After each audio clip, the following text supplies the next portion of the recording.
Para quem está parado na vida diante de uma decisão ou de um passo importante, sempre existem alguns padrões de pensamentos e de solução.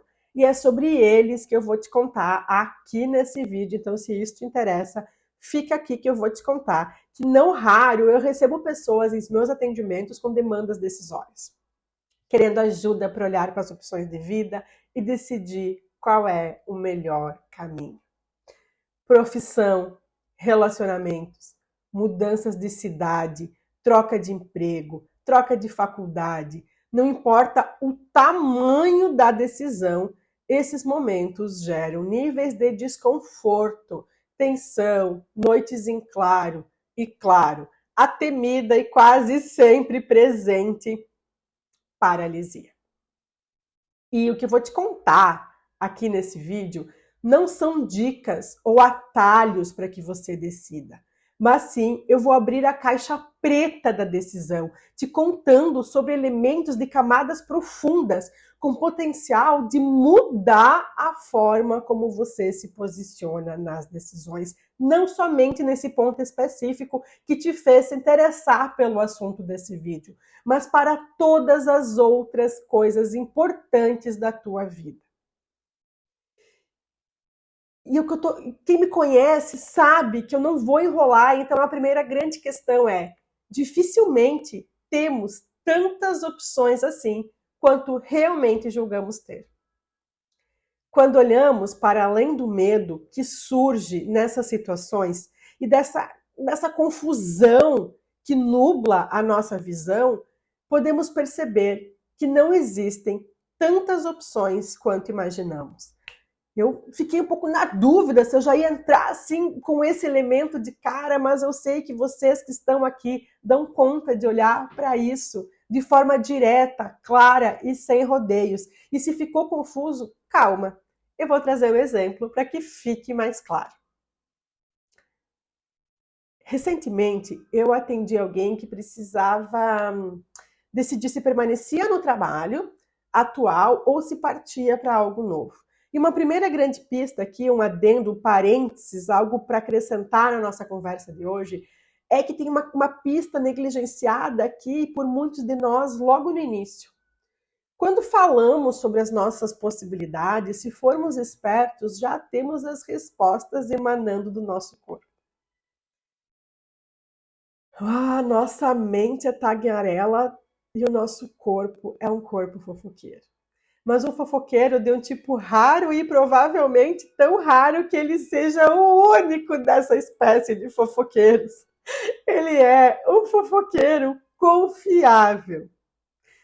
Enquanto a minha cliente falava da situação atual do emprego, tinha tensão, a respiração pesada, o olhar perdido, tinha todo um desconforto, um desânimo, uma perda de coluna, um ombro baixo.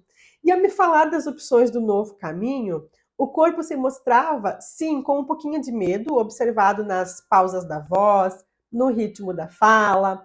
Mas além desse medo, que nesse caso em específico é até desejável, porque sim, desde que o medo não seja grande o suficiente para tornar-se o dono da situação, mas que ele existe em pequenas proporções para nos manter alerta e garantir a nossa sobrevivência, ele é bem-vindo. Então, para além dessa pequena camada de medo, tinha um brilho no olho, um riso contido no canto da boca, uma empolgação conectada com a realidade, que olhava para o futuro com um jeito gostoso, como se ele já estivesse fazendo parte do presente de um jeito muito especial.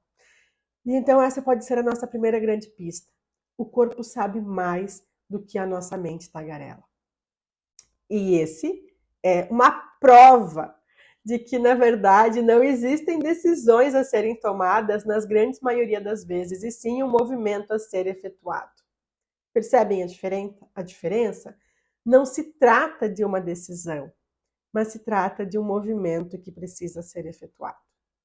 Mas tudo bem, vamos pensar que você, assim como a minha cliente, ainda não estava convencida de que o elemento corpo é o suficiente para se mover. Peraí, né? Eu nem sinto direito o meu corpo, nem sei se eu estou respirando leve ou pesado.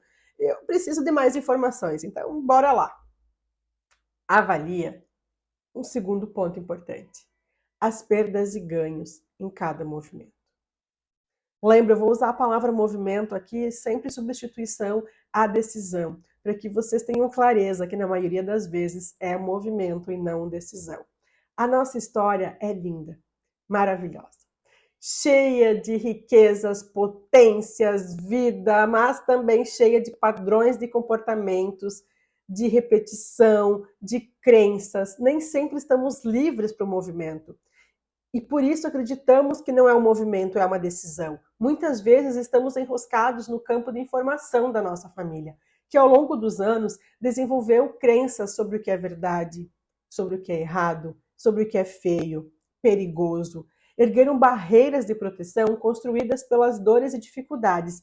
E tudo isso compõe a nossa história e reverbera na forma que enxergamos o mundo, como se andássemos pelo mundo com um óculos, assim, colorindo o mundo externo a partir das nossas vivências do nosso mundo interno. Então, aqui, para você que está aqui, eu tenho um exercício poderoso para ser feito. Poderoso. Poderoso. É um exercício que pode mudar realmente, e eu sei que isso parece às vezes muito marqueteiro, faça isso que vai mudar a forma, vai transformar, vai potencializar essas palavras de alto impacto, mas realmente, se você conseguir colocar isso em prática dessa forma, não é uma dica para que você tome decisões mais assertivas, mas é um modo de agir diferente em cada situação. É mudar a forma como você se move. Então, realmente, se você conseguir fazer isso desse jeito, isso pode moldar todo o jeito como você se relaciona com esses momentos e com os movimentos da tua vida. E esse exercício é um exercício muito simples, mas ele é tão rico, ele é tão transformador. Ele tem capacidade de mobilizar coisas muito especiais na nossa essência. Então, se você realmente quiser fazê-lo, o faça com todo o teu coração. Não faça ele de uma forma protocolar, porque você vai desperdiçar uma potência.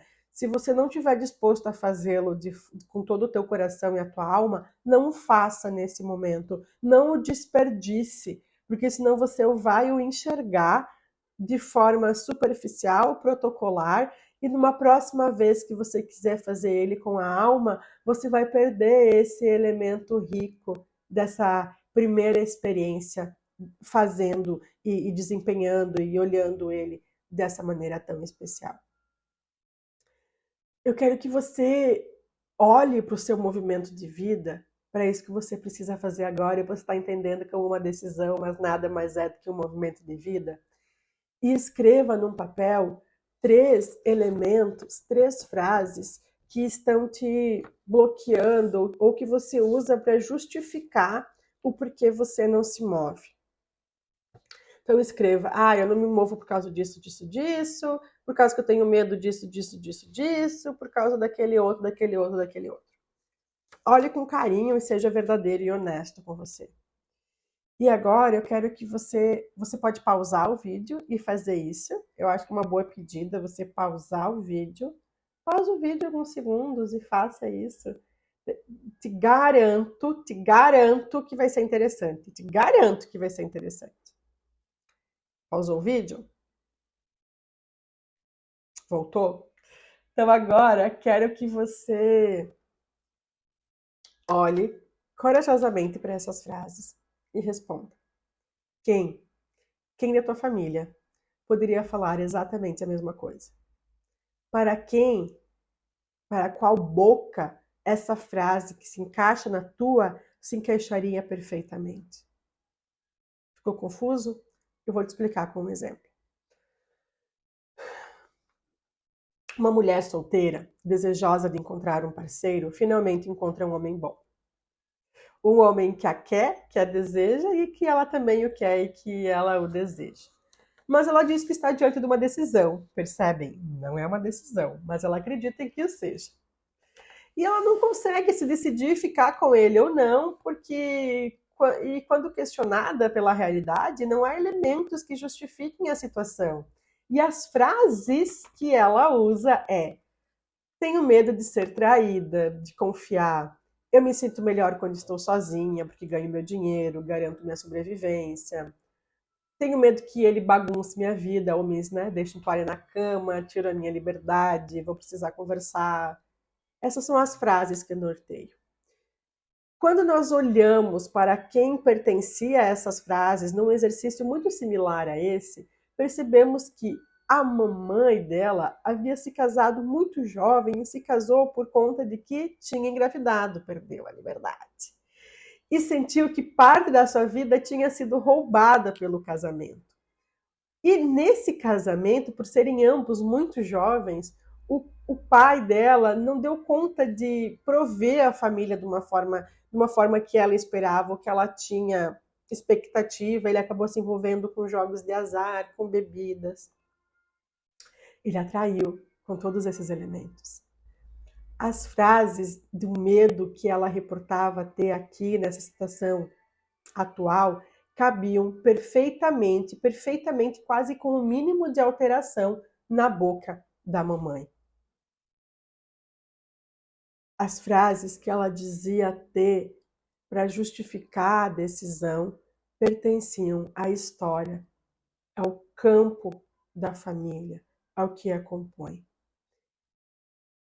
Identifiquem aí o que compõe a tua família, então precisamos olhar com carinho para tudo isso que aconteceu e deixar que todas as sensações tenham o destinatário correto. Entregar a história para o dono, sabendo que os donos das histórias carregam com muita leveza o que pertence a eles.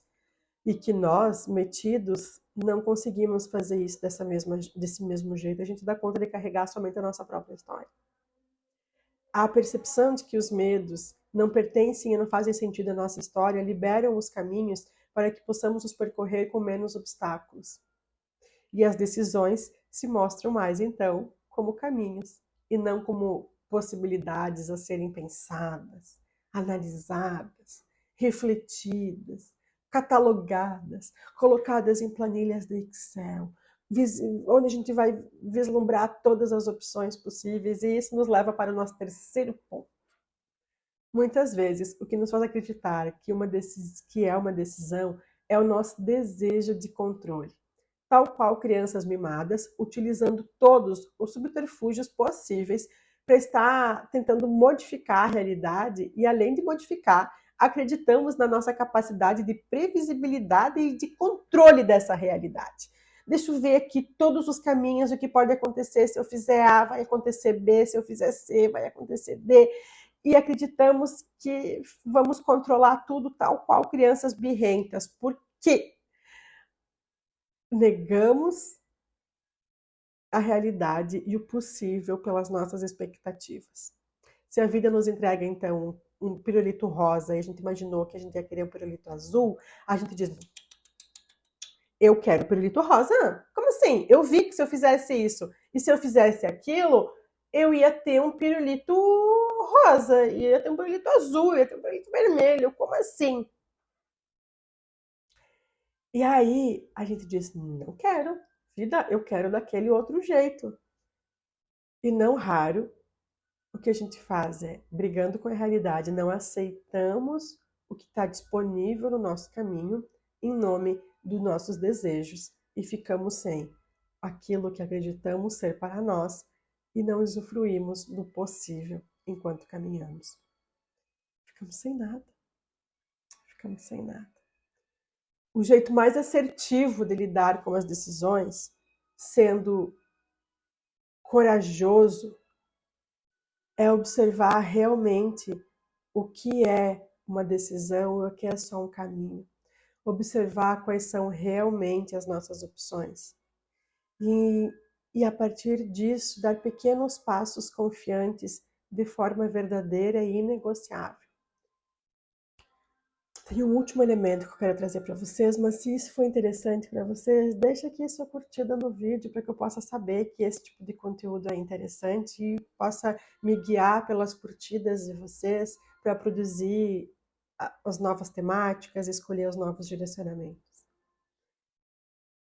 O último lembrete é: quando você caminhar pelo caminho disponível, aquele que você acha que é uma decisão, o faça sem reservas. O faça sem querer, sem ficar espiando para trás. O faça sem olhar para as possibilidades de outro caminho. Não percorra o caminho A, aquele que está se apresentando na sua frente, olhando para todos os outros não caminhos. Porque nisso de ficar olhando para trás, espiando as outras possibilidades, esse caminho não tem chance porque ele não está inteiro, você não está o percorrendo de forma cheia. Você não está o percorrendo olhando para tudo que ele tem para te entregar e usufruindo de todas as possibilidades. E quando a gente faz isso, a gente se distrai e então a gente começa a se auto-sabotar, a gente começa a pensar, eu sabia que eu estava errada, isso vai dar errado. E quando a gente vai para esse lugar interno, eu sabia que isso ia dar errado, eu sabia que isso ia acontecer, assim, não tem como dar certo. E a nossa ilusão é que o caminho B vai estar nos esperando, não vai. Quando a gente começa a caminhar, todos os outros caminhos deixam de existir da forma que existiam antes do primeiro passo. Então, o caminhe de forma inteira, inegociável, cheia, confiante, sabendo que para essa tua história que você se enrosca lá da tua família, com os seus traumas, os seus medos, as suas dificuldades, também é uma história que para cada uma desses perrengues foi desenvolvidos formas de lidar com cada um deles e então você também os possui. E esse é o tipo de informação que você pode e deve buscar na sua família. Os recursos para aquilo que você já possui. Se você precisar de mais informações sobre recursos, força, coragem, vou deixar linkado aqui e na legenda um vídeo em específico sobre como caminhar com coragem, para que você possa encontrar ainda mais recursos, ainda mais elementos para que você usufrua da vida que você deseja e que te deseja também.